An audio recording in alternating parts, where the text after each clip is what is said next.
अस्सलाम वालेकुम स्टूडेंट्स। आज की इस नई वीडियो के साथ मैं हूं Mohammad Nawaz Waraich, political scientist. Students, आज हम जो है नेहरू रिपोर्ट और क़ायद-ए-आज़म मोहम्मद जिन्ना के जो 14 पॉइंट्स हैं उनके ऊपर बात करेंगे। लेकिन हम सिर्फ एक पॉइंट के ऊपर बात कर रहे हैं, वो है कि हिंदुस्तान के अंदर कौन सा जो फॉर्म ऑफ गवर्नमेंट है according to the division of powers, यानी सेंट्रल गवर्नमेंट और जो प्रोविंशियल गवर्नमेंट्स हैं उनके पास अख्तियारात की जो नेचर है वो क्या होगी।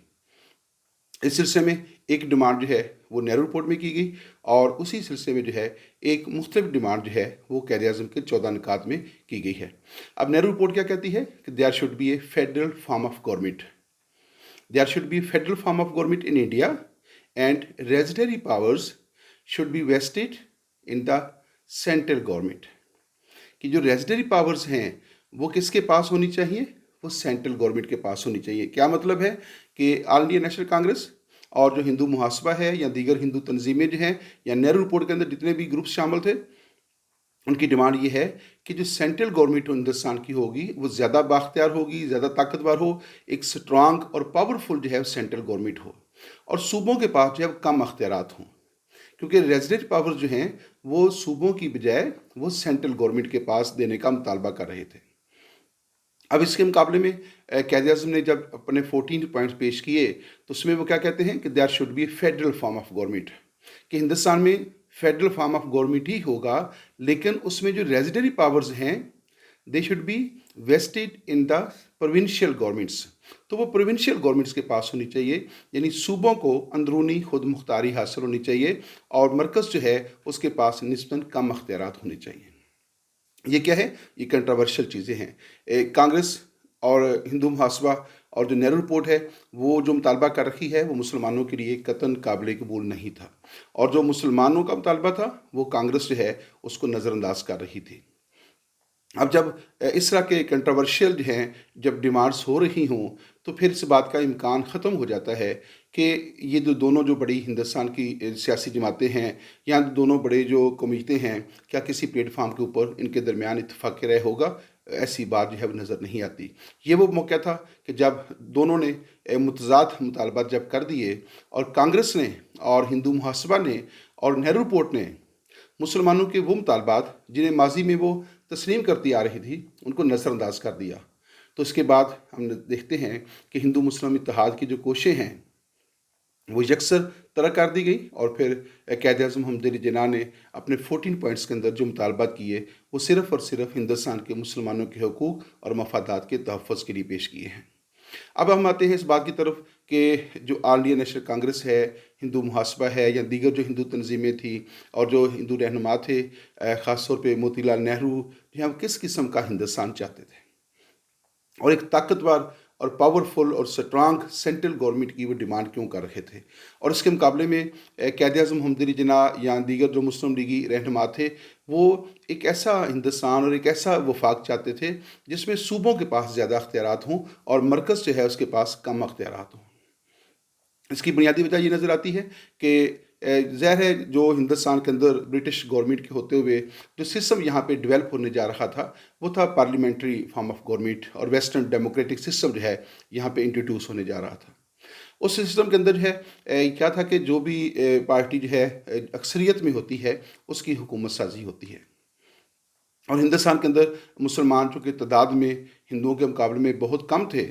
तो लिहाजा हिंदुओं को इस बात का यकीन था कि जब कभी भी हिंदुस्तान के अंदर इलेक्शन होंगे तो सेंटर के अंदर जो है वफाक के अंदर जो है मरकज़ के अंदर जो है वो हिंदुओं की हुकूमत कायम हो जाएगी। ऑल इंडिया नेशनल कांग्रेस की या बाकी जो हिंदू तंजीमें हैं उनकी हुकूमत कायम होगी और मुसलमान इस पोजीशन में नहीं होंगे कि वो सेंट्रल गवर्नमेंट के अंदर जो है वो अपनी हुकूमत साजी कर सकें।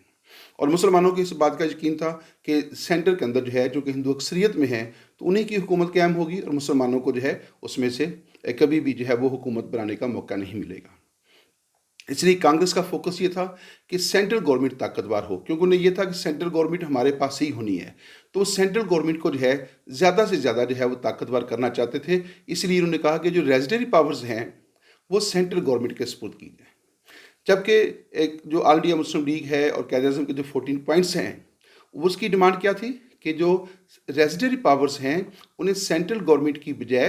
प्रोविंशियल गवर्नमेंट्स को दिया जाए, सूबाई हुकूमतों को दिया जाए और सूबों के अंदर अंदरूनी खुद मुख्तारी जो है उनको फ़राहम की जाए और सूबों को ज़्यादा से ज़्यादा अख्तियारात दिए जाएँ। अब मुस्लिम लीग जो है या कायद-ए-आज़म जो है इस तरह की क्यों डिमांड कर रहे थे, क्योंकि उन्हें ये था कि सेंट्रल गवर्नमेंट के अंदर तो हमारी हुकूमत कायम नहीं हो सकती, लेकिन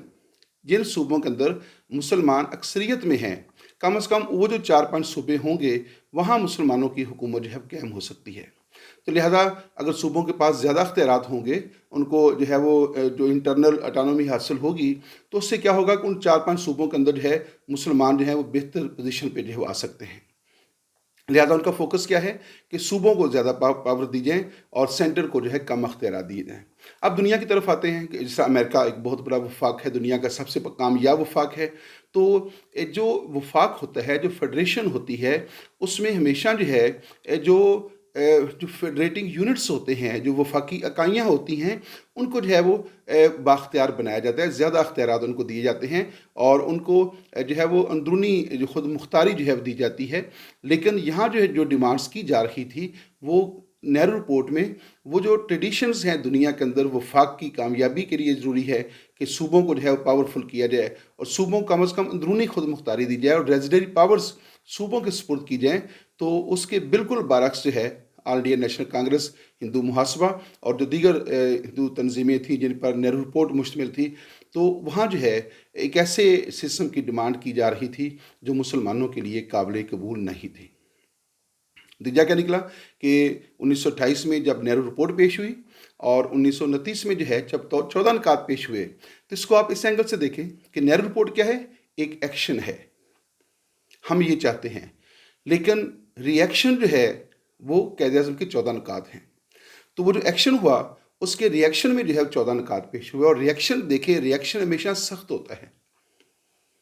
जब एक अमल होगा तो उसका जो रद्द अमल होता है वो उसकी बुनियाद के ऊपर होता है। अगर नेहरू रिपोर्ट के अंदर हिंदू रहनुमाओं ने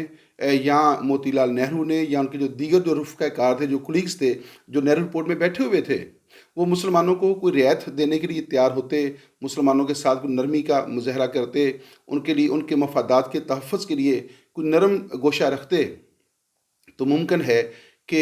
कायद-ए-आज़म के 14 निकात जो हैं उनकी नोयत कुछ और होती। लेकिन चूँकि उन्होंने इस सिलसिले में मुसलमानों को कोई भी रियायत देने के लिए जो है वो रज़ामंदी नहीं की थी और इंतहाई सख्त रवैया जो था वो अख्तियार किया गया, तो लिहाजा उसी तरह का जो रद्द-ए-अमल है, जितना सख्त रवैया कांग्रेस ने इख्तियार किया, जितना सख्त रवैया मुसलमानों के मुतल्लिक़ नेहरू रिपोर्ट में तैयार किया गया, इतना ही सख्त रद्द-ए-अमल जो है फिर 14 निकात के अंदर देखने को मिलता है। और ये वो मौका है कि जब हिंदुस्तान के हिंदू और हिंदुस्तान के जो मुसलमान हैं, उनके रास्ते जो हैं वो मुस्तकिल तौर पे अलग-अलग हो जाते हैं। एक बात जो है वो ये है कि एक तो हम थ्योरी ये पेश करते हैं कि हिंदुस्तान की तक़सीम में या पाकिस्तान के क़याम में हिंदुस्तान के मुसलमानों ने बड़ी खिदमात सर अंजाम दी हैं और ऑल इंडिया मुस्लिम लीग का बड़ा किरदार है। लेकिन उसमें एक और भी पॉइंट है कि हिंदुस्तान की तक़सीम में जो है, जो उस वक़्त की जो हिंदू क़यादत थी, जो मुख्तलिफ़ तंज़ीमों के अंदर लोग बैठे हुए थे, उनकी जो तंग नज़री है और मुसलमानों के मुतल्लिक़ जो अदम बर्दाश्त था उनका, उसने भी मुसलमानों को मजबूर किया कि वो अपना रास्ता खुद मुतय्यन करें। जब उन्हें इस बात का यकीन हो गया कि All India National Congress, Hindu Mahasabha और दीगर जो हिंदू इंतहापसंद हिंदू तंज़ीमें हैं, वो मुसलमानों को कोई भी रियायत देने के लिए तैयार नहीं हैं, तो नतीजा क्या निकला कि मुसलमानों को एक नया रास्ता जो है उसका इंतखाब करना पड़ा। अब 1928 तक, 1929 तक जो बात नज़र आ रही है वो ये है कि कायद-ए-आज़म ने जो 14 निकात पेश किए हैं, उसमें हिंदुस्तान की तक़सीम की कोई बात नहीं हुई, उसमें मुसलमानों की अलहदगी की भी कोई बात नहीं हुई। उसमें बात क्या है कि हिंदुस्तान में रहते हुए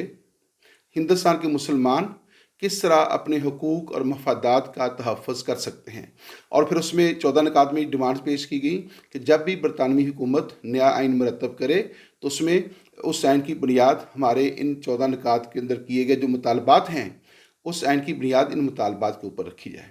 तो गोया हिंदुस्तान की तक़सीम की कोई ऐसी बात नहीं हो रही। लेकिन जब कांग्रेस जो है और हिंदू मुहासबा जो है और दीगर जो इंतहापसंद हिंदू तंज़ीमें थीं या मुतअस्सिब रवैया जो था, उसने जब मुसलमानों को मजबूर कर दिया कि हम आपको बर्दाश्त करने के लिए तैयार नहीं हैं और आपको कोई भी जो है کوئی بھی رعایت دینے کے لیے تیار نہیں ہیں، تو پھر آپ دیکھیں کہ 1930 میں جو ہے جب قائد اعظم محمد علی جناح جو ہیں وہ فرسٹ راؤنڈ ٹیبل کانفرنس جو ہے اس میں شرکت کے لیے لندن گئے ہوئے تھے اور مسلمانوں کی باقی قیادت بھی وہاں پہ موجود تھی، تو ان کی عدم موجودگی میں جو ہے جب حضرت علامہ اقبال رحمۃ اللہ علیہ نے خطبہ الہٰ پیش کیا، مسلم لیگ کے سالانہ اجلاس سے ڈس کیا، تو اس میں کیا ہوتا ہے کہ اس میں انہوں نے ایک نیا مطالبہ کر دیا۔ وہ کیا تھا کہ ہندوستان کے مسئلے کا حل یہ ہے کہ یہ دونوں قومیں اب اکٹھے نہیں رہ سکتی، لہذا مسلم اکثریتی صوبوں پر مشتمل جو ہے ایک الگ ریاست قائم کر دی جائے۔ تو گویا میں یہ ذاتی طور پہ سمجھتا ہوں کہ